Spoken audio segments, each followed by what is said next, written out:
Padre Amor y Ángela Musolesi, vencer al demonio con Jesús.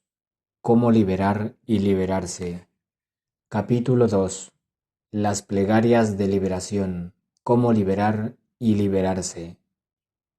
Saber cómo actuar para resolver un problema garantiza la solución del mismo. Es una regla muy sencilla, válida para todos los campos relacionados con las cuestiones sociales. También, como es obvio, con el de la intercesión. En nuestro caso, la liberación de la acción del maligno.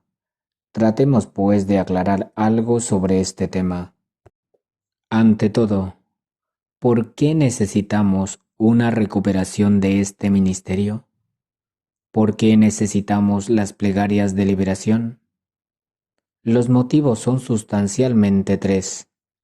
Porque el demonio asola el mundo y nosotros tenemos que combatirlo, porque no tenemos conciencia de que cada palabra que pronunciamos esté relacionado tanto con el mundo físico como con la eternidad, y lamentablemente muchas personas no se cansan de lanzar maldiciones de todas clases, porque hay muchos que acuden a los magos.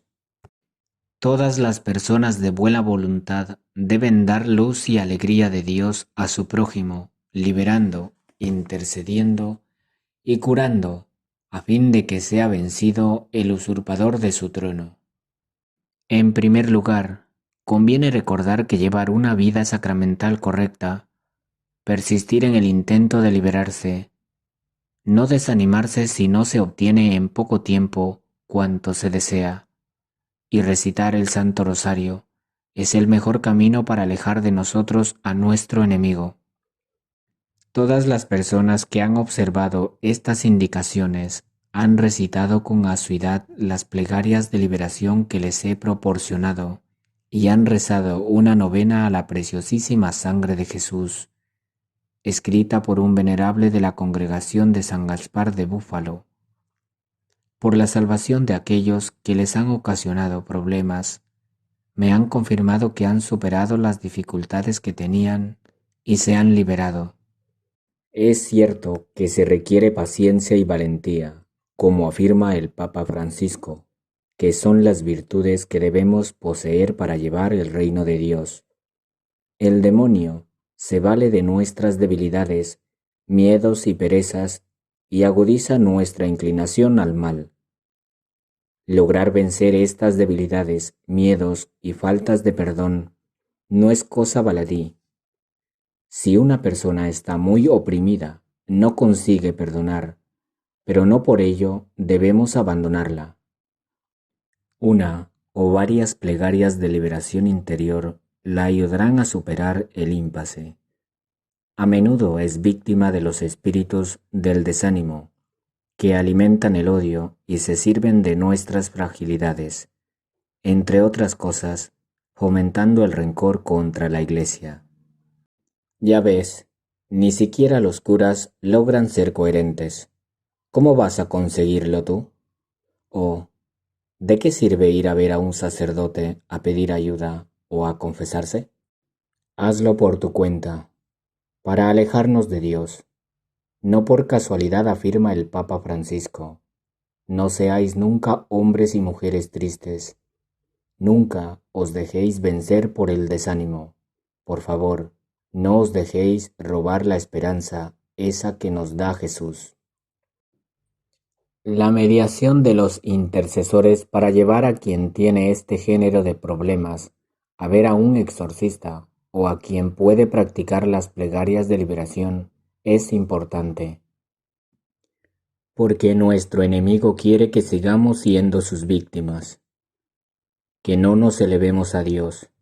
Con frecuencia personas que no conseguían encontrar a un exorcista lo han encontrado después de efectuar varias plegarias de liberación.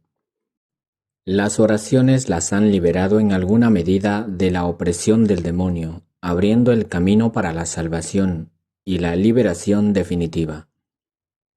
Esto se ha verificado incluso cuando he hecho las oraciones solamente por teléfono, porque la acción del Espíritu de Dios es la misma, aunque no esté presente la persona.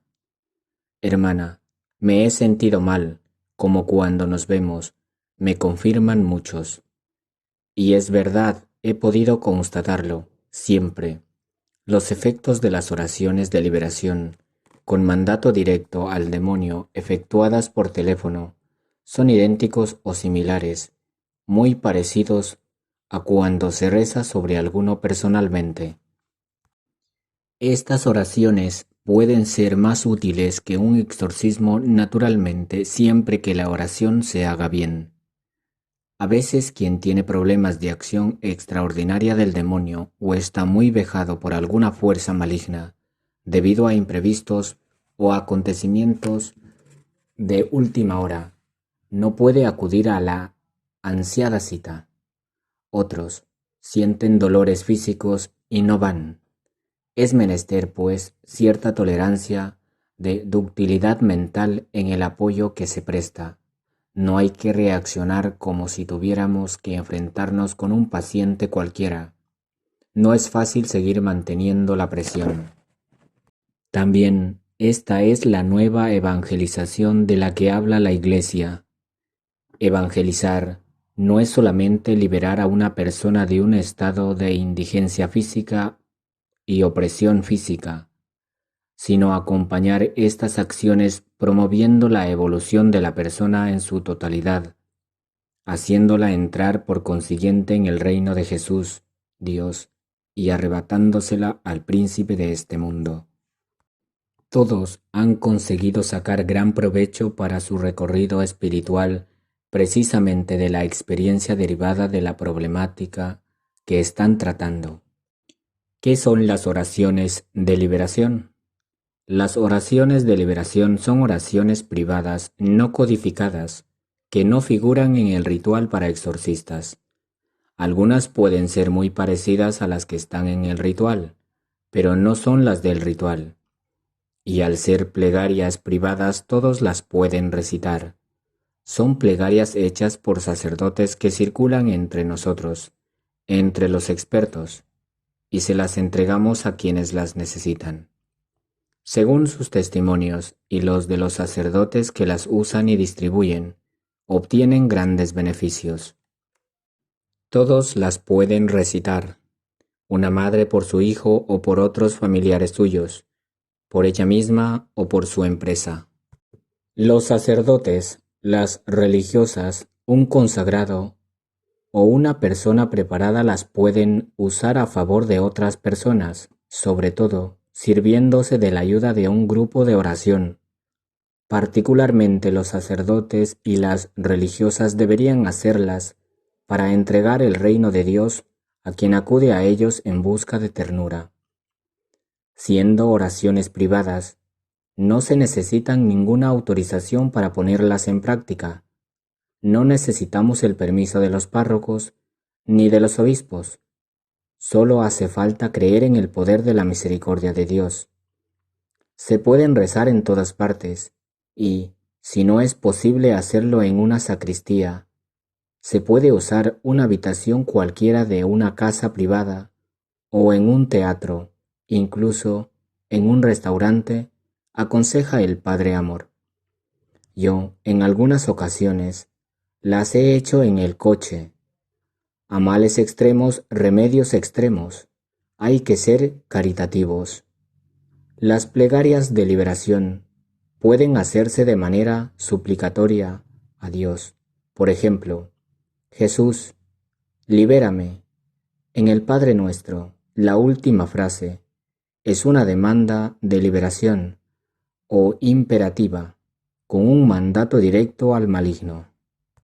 Quiero precisar que en mi aserción me atengo a las enseñanzas del Padre Amor, que no es solamente el exorcista más conocido del mundo, sino también el fundador de la Asociación Internacional de los Exorcistas, y desde hace décadas repite en Radio María y escribe en sus libros que las oraciones de liberación, incluso aquellas con mandato directo al demonio, son oraciones privadas y por tanto cualquiera las puede hacer.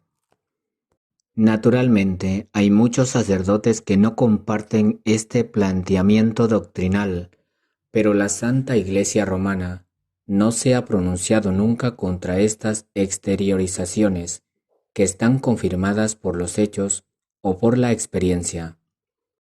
Desafortunadamente, hay reverendos que no creen ni siquiera en el demonio. Yo también he oído sus razonamientos. Sostienen que, cuando en los evangelios se habla del demonio, en realidad se describe un símbolo del mal, o que las liberaciones llevadas a cabo por Jesús eran necesarias en aquella época porque entonces había muchos que practicaban la magia. Ahora ya no se necesitan. O que hace 2000 años Dios no había instituido aún la Eucaristía. Desde que nos la otorgó Jesucristo, ya no existe la necesidad de echar al demonio. ¿Y el mandato que Jesús dio a sus seguidores de liberar de él? Son muchas las motivaciones aducidas por ciertos sacerdotes para no creer en el maligno, del que muchos son víctimas como entidad real. Estos sacerdotes son como esos médicos que han estudiado medicina y se han licenciado, pero no han hecho ni una sola operación. No tienen experiencia directa. Corrigen y discuten sin tener presente la realidad del mundo ni el conocimiento práctico de lo que han aprendido. La opinión del Padre Amor, quede claro, es también la de muchos exorcistas, porque Jesús fue también claro. Los que crean echarán demonios en mi nombre. Marcos 16:17. Por tanto, repito, las oraciones de liberación, incluso aquellas con mandato directo al maligno, son oraciones privadas y pueden hacerlas todos, con óptimos resultados contra las legiones demoníacas, las maldiciones y los maleficios. Nadie puede prohibirlas, porque la Iglesia Católica no lo ha hecho. No hay ningún documento que las prohíba, y no podría haberlo, dado que son oraciones privadas.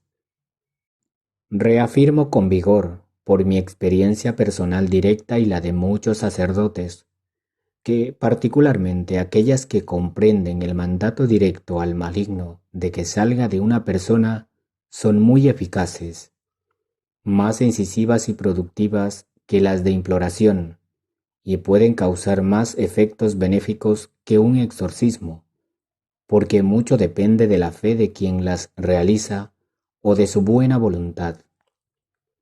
En la leyenda mayor de San Buenaventura se dice que San Francisco mandó a Fray Silvestre desalojar a los demonios que producían discordias y catástrofes seguras a los ciudadanos de Arezzo. Vete, le dijo, a la puerta de la ciudad, y manda que en nombre del Dios Todopoderoso y en virtud de la obediencia que le deben, se alejen inmediatamente.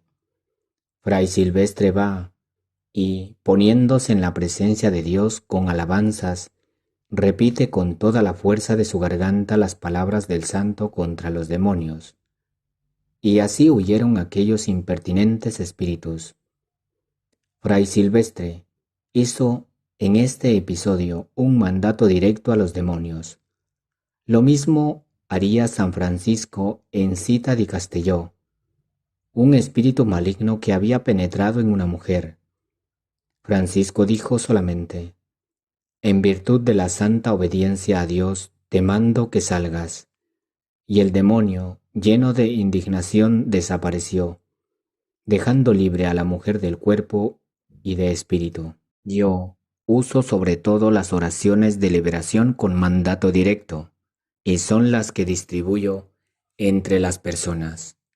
El maligno no quiere que se practiquen porque resultan muy fructíferas, producen muchos beneficios a los necesitados y le hacen mucho daño a él, y obviamente esto no le agrada.